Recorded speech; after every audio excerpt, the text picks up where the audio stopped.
अपने परमपिता परमेश्वर के लिए ही मेरे महान परमात्मा सच्चे ईश्वर ये सच्चा तुम्हें अपनी साता मोह गीता माँ से जानती मेरे पिता परमात्मा। और यहाँ सब बहन भाई आए उनसे भी लेती हूँ मेरे पिता परमात्मा सच्चे पिता परमेश्वर। मेरे अगुओं को देश विदेश ले जाना मेरे पिता परमात्मा। और नई नई संगति करवाना मेरे पिता परमेश्वर। मैं भी उनके साथ चलूँ मेरे पिता परमात्मा सच्चे पिता परमेश्वर। और सामर्थ्य और शक्ति देना मेरे पिता परमेश्वर। तेरा धन्यवाद करती मेरे पिता परमात्मा सच्चे पिता परमेश्वर। मैं इसी काम की रहने वाली हूँ। मैं मेरे नाम है पिता परमात्मा। मैं भी एक वचन बोलना चाहती हूँ पिता परमेश्वर सामर्थ्य और शक्ति देना मेरे पिता। तो एक मनुष्य के दो पुत्र थे।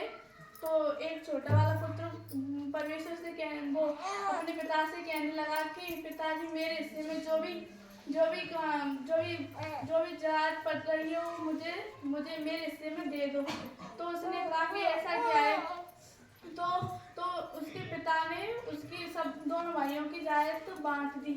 तो ऐसे कुछ दिन बीते तो ऐसे छोटा वाला भाई दूसरे देश में चला गया और वहाँ जाकर रहने लगा। और वहाँ एक दिन अकाल पड़ा हुआ था तो उसका सब कुछ उजड़ गया। तो ऐसे वो आया उसमें तो उसने कहा तो उसके पास कुछ भी नहीं था। तो एक ऐसे गया तो उसे सूअर मतलब उसने कहा कि तुम मेरे सूअर चराओ और मैं तुम्हें खाना दूँ मतलब रोज फलियाँ दूंगा खाने के लिए। तो वैसे रोज सूअर चराने लगा तो उसे फली मिलती थी खाने के लिए।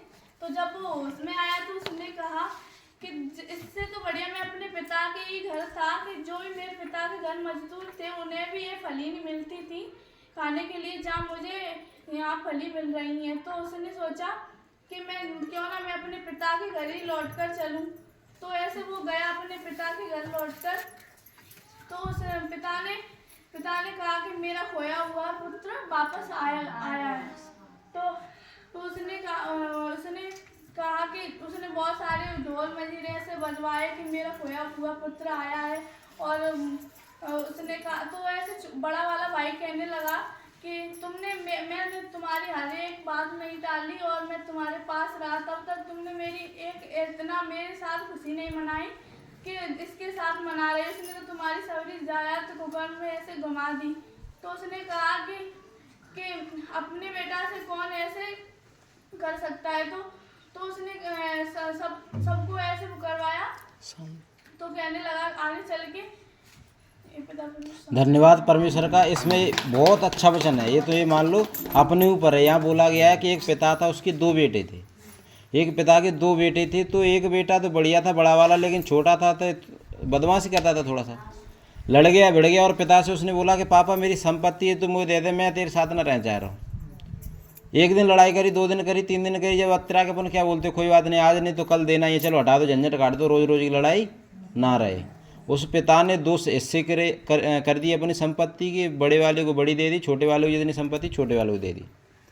अब क्या हुआ छोटा वाला अपनी संपत्ति को लेकर के अपने घर से अपने पिता के यहाँ से दूर दराज किसी देश में चला गया। दूर देश में चला गया। अब क्या हुआ कि वहाँ पे उसने व्यभिचार में वेश्यावृत्ति में गवा दी। दारू गांजे मतलब ऐसे खाने पीने में सब कुछ उड़ा दिया उसने। जब उसके पास कुछ भी नहीं बचा और उसी टाइम क्या हुआ कि अकाल पड़ गया। जब तक था तब तक तो सब हाथ पकड़ रहे थे। सब हाथ पकड़ ले आजा भैया। जब कुछ नहीं है तो सब ने छोड़ दिया और वो वहाँ पड़ गया अकाल। कोई उसे एक वक्त का खाना देने के लिए तैयार नहीं था। उसने मजबूरी में क्या करा। इंसान सब कुछ झेल सकता है भूख तो नहीं झेल सकता। मैंने चलो कोई बात नहीं मेरी हालत बाद में सुधर जाए मैं कहीं ना कहीं से इंतजाम करता हूँ। उसने नौकरी देखी। नौकरी उसे कहीं नहीं मिली। जब उसे नौकरी कहीं नहीं मिली उसने कहा कि और कहीं देखता हूँ। देखता रहा उसे कहीं नहीं मिली। किसी वाल्मीकि के घर में उसे नौकरी मिली। माने भैया नौकरी तो मैं तुझे दे सकता हूँ खाने के लिए मेरे पास कुछ नहीं। जो सूअर भोजन खाते वो खाना खा लेगा मैंने खा लूँगा। मेरी जगह भी नहीं मेरे पास। जहाँ सूअर रहते उस बाड़े में तू रह लेगा कि रह लूँगा। देखो कितनी मजबूरी उसकी हो गई कि सूअरों का खाना खाने के लिए तैयार हो गया।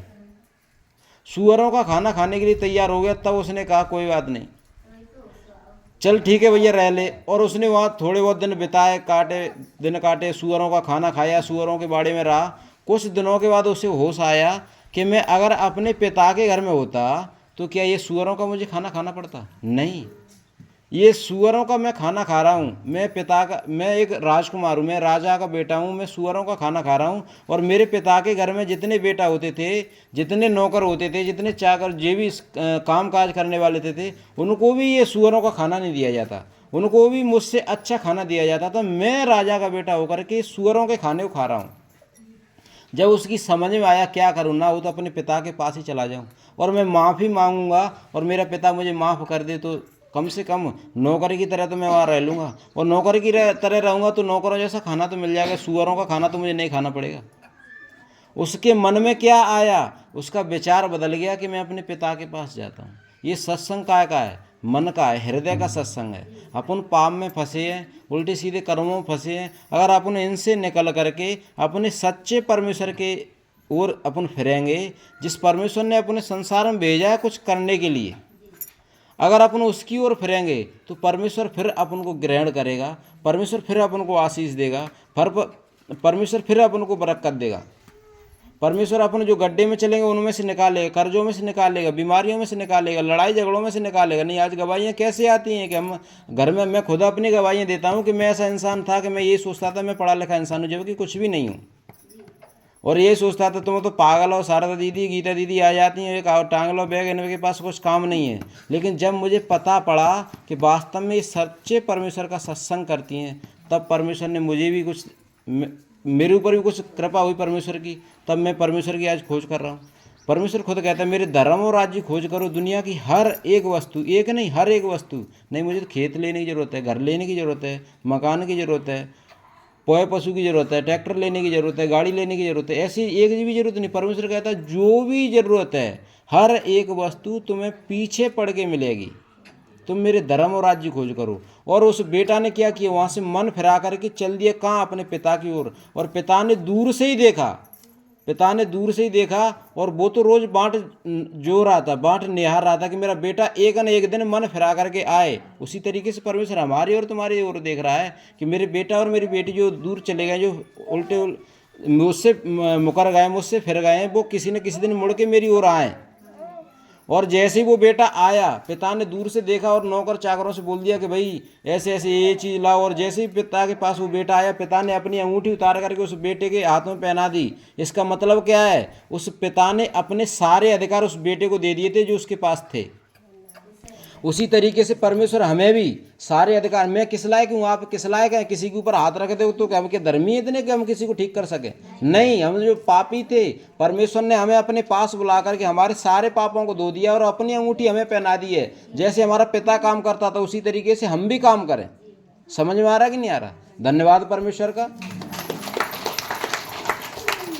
तो यही सत्य का संग है, बस अपन सीधे होकर के चलेंगे। जिस तरीके से उस बेटे को अंगूठी मिली थी सत्यता की, सारे अधिकार की, वो अंगूठी हमें भी मिलती है। धन्यवाद परमेश्वर।